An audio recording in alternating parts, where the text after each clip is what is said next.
अध्याय 14। एक दिन वे जंगल में उस छोटे से मैदान की तलाश में थे जहां बाम्बी ने आखिरी बार बुजुर्ग को देखा था। बाम्बी ने फालिन को बड़े उत्साह के साथ उसके बारे में बताया। शायद हम उसे फिर से पालेंगे, मैं वास्तव में उसे फिर से पाना चाहता हूँ। यह अच्छा रहेगा, फालिन ने उत्साहपूर्वक कहा। मैं वास्तव में कभी कभी उससे बात करना चाहूंगी। लेकिन वह सच नहीं कह रही थी। वह शायद उत्सुक थी, लेकिन वास्तव में वह बुजुर्ग से डरती थी। आसमान पहले से ही हल्का धूसर हो चुका था, सूरज उगने वाला था।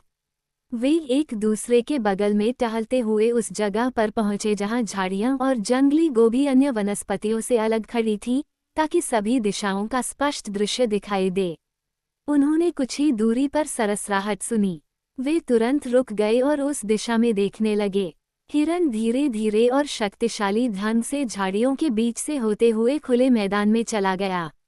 शाम के अंधेरे में कोई भी रंग देखना संभव नहीं था, और वह एक विशाल धूसर छाया की तरह दिखाई दे रहा था।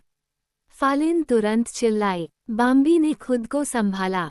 वह भी फालिन की तरह ही चौंक गया था और उसकी चीख ने उसे और भी बदतर बना दिया, लेकिन उसकी आवाज़ इतनी असहाय लग रही थी कि उसे उस पर दया आ गई और उसने खुद को उसे आश्वस्त करने के लिए मजबूर किया। तो फिर क्या बात है? उसने बेचैनी से फुसफुसाया, लेकिन उसकी आवाज़ में कांप थी। क्या बात है? वो हमें कोई नुकसान नहीं पहुंचाएगा। फालिन बस चिल्लाती रही। इतना परेशान मत हो, मेरी जान। यह अच्छा नहीं है, बाम्बी ने उससे आग्रह किया। इन सज्जनों से हमेशा डरना हास्यास्पद है। आखिरकार वे हमारे रिश्तेदार हैं। लेकिन फालिन उनके रिश्तेदार होने के बारे में कुछ भी सुनना नहीं चाहती थी। वो वहीं खड़ी रही, बहुत कठोर, हिरन को घूरती रही क्योंकि वह बिना किसी परेशानी के अपने रास्ते पर चला गया, और वह चिल्लाती रही और चिल्लाती रही। अपने आप को संभालो, बाम्बी ने डांटा। वह हमारे बारे में क्या सोचेगा?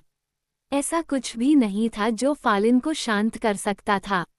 वह जो चाहे सोच सकता है। वह चिल्लाई और चिल्लाती रही। आहो, बाओ, किसी को भी कभी इतना बड़ा नहीं होना चाहिए। वह चिल्लाती रही, बाओ, और कहती रही, मुझे अकेला छोड़ दो। मैं कुछ नहीं कर सकती। मुझे करना ही होगा। बाओ, बाओ, बाओ। हिरन अब छोटे से मैदान में खड़ा था और सुस्ती से घास में कुछ स्वादिष्ट खाने की तलाश कर रहा था। जब वह बारी बारी से फालिन को देखता था, जो घबराई हुई थी, और शांत और आराम से बैठे हिरन को, तो बाम्बी के मन में कुछ हलचल मच जाती थी। फालिन को दिए गए सांत्वना भरे शब्दों ने उसे हिरन को देखकर होने वाली घबराहट पर काबू पाने में भी मदद की थी। अब वो खुद को इस बात के लिए डांटता था कि जब भी वह हिरन को देखता था, तो वह कितनी दयनीय स्थिति में पहुंच जाता था। ऐसी स्थिति जिसमें भय, उत्साह, प्रशंसा और हीनता सभी एक साथ मिल जाते थे और उसे पीड़ा पहुंचाते थे। ये सब बकवास है, उसने बहुत प्रयास के बाद निर्णय लिया। अब मैं सीधे उसके पास जाऊंगा और अपना परिचय दूंगा। ऐसा मत करो, फालिन चिल्लाया, ऐसा मत करो। बाओ, कुछ भयानक होगा, बाओ। मैं ये सब कुछ करके ही रहूंगा, बाम्बी ने जवाब दिया। हिरन खाने के लिए सभी बेहतरीन चीजें चुनकर इतना शांत था कि उसने फालिन की चीख पर बिल्कुल भी ध्यान नहीं दिया। बाम्बी को लगा कि वो बहुत घमंडी है। वह आहत और अपमानित महसूस कर रहा था। मैं वहां जा रहा हूं, उसने कहा। बस शांत हो जाओ, कुछ नहीं होने वाला है, तुम देखोगे। तुम यहाँ प्रतीक्षा करो। वह वास्तव में वहां गया था, लेकिन फालिन ने इंतजार नहीं किया। वह इंतजार नहीं करना चाहती थी, बिल्कुल भी नहीं, और न ही उसके पास ऐसा करने की हिम्मत थी। वह घूमी और भाग गई, और जब वह और दूर जा रही थी, तब भी उसकी आवाज़ सुनी जा सकती थी, बाओ, बाओ। बाम्बी उसके पीछे जाना चाहता था, लेकिन अब ये संभव नहीं था। उसने खुद को संभाला और आगे बढ़ गया। टहनियों और शाखाओं के बीच से वह हिरन को मैदान में खड़ा देख सकता था। उसका सिर जमीन पर झुका हुआ था। जब बाम्बी वहां गया तो उसे महसूस हुआ कि उसका दिल तेजी से धड़क रहा है। हिरन ने तुरंत अपना सिर ऊपर उठाया और उसकी तरफ देखा। फिर, जैसे कि वह भ्रमित हो, उसने सीधे सामने देखा। बाम्बी ने इन दोनों हरकतों को बहुत घमंडी देखा, जिस तरह से हिरन ने उसकी ओर देखा था और जिस तरह से वह अब सीधे सामने देखने में व्यस्त था, जैसे कि वहां कोई भी नहीं था।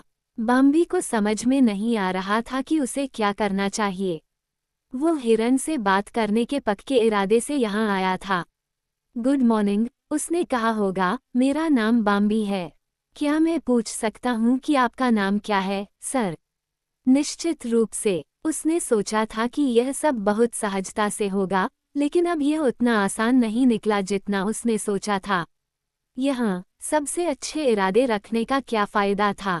बाम्बी नहीं चाहता था कि उसे बुरा लगे, लेकिन अगर वह बिना कुछ कहे यहाँ से बाहर आ गया तो वह ऐसा ही लगेगा। नहीं, वह खुद को हिरन पर थोपना चाहता था, लेकिन अगर वह बोलना शुरू कर देता तो वह यही करता। हिरन वहां क्रोधित राजसी भाव से खड़ा था। बाम्बी घबरा गया और अपमानित महसूस करने लगा। उसने खुद को कुछ करने के लिए उकसाने की व्यर्थ कोशिश की और उसके दिमाग में बस एक ही विचार घूम रहा था, मैं उसे क्यों डराने दूं? मैं भी उतना ही अच्छा हूं जितना वह है, उतना ही अच्छा जितना वह है। इससे कोई मदद नहीं मिली। बाम्बी को डर लगता रहा और उसके दिल में यह बात घर कर गई कि वो उतना अच्छा नहीं है जितना वह है। बिल्कुल भी नहीं। उसे दयनीय महसूस हुआ और उसे अपनी गरिमा बनाए रखने के लिए पूरी ताकत लगानी पड़ी। हिरन ने उसे देखा और सोचा, वह आकर्षक है। सच में बहुत ही रमणीय, बहुत सुंदर, बहुत सुंदर। उसकी सभी हरकतें बहुत अच्छी हैं। लेकिन बेहतर होगा कि मैं उसे इस तरह से न देखूं। ये वास्तव में उचित नहीं होगा और मैं उसे शर्मिंदा भी कर सकता हूँ। और उसने बाम्बी से नजरें हटा ली और दूर तक देखने लगा। वह घमंडी नजर, बाम्बी ने फैसला किया। जिस तरह से वह खुद को फुलाता है, वह असहनीय है। हिरन ने सोचा, मैं उससे बात करना चाहूंगा। वह बहुत ही प्यारा लगता है। ये बहुत ही बेवकूफ़ी है, जिस तरह से लोग कभी एक दूसरे से बात नहीं करते। और वह दूर तक सोच विचार कर देखने में व्यस्त रहा। मैं उसके लिए हवा की तरह हूँ, बाम्बी ने कहा। ऐसे लोग हमेशा ऐसे व्यवहार करते हैं जैसे कि वे दुनिया में अकेले लोग हों। लेकिन मैं उससे क्या कहूँ? हिरन ने सोचा, मुझे इसका कभी अभ्यास नहीं हुआ। मैं कुछ हास्यास्पद कहूँगा और खुद को मूर्ख बनाऊंगा, क्योंकि मुझे यकीन है कि वो बहुत चतुर है। बाम्बी ने खुद को संभाला और ध्यान से हिरन को देखा। वह कितना राजसी है, उसने सोचा। अभी भी खुद पर यकीन नहीं था। खैर, शायद किसी और समय। हिरन ने अंततः अपनी बात समाप्त की और वह असंतुष्ट किंतु राजसी भाव से चला गया। बाम्बी क्रोधित होकर वहीं रुक गया।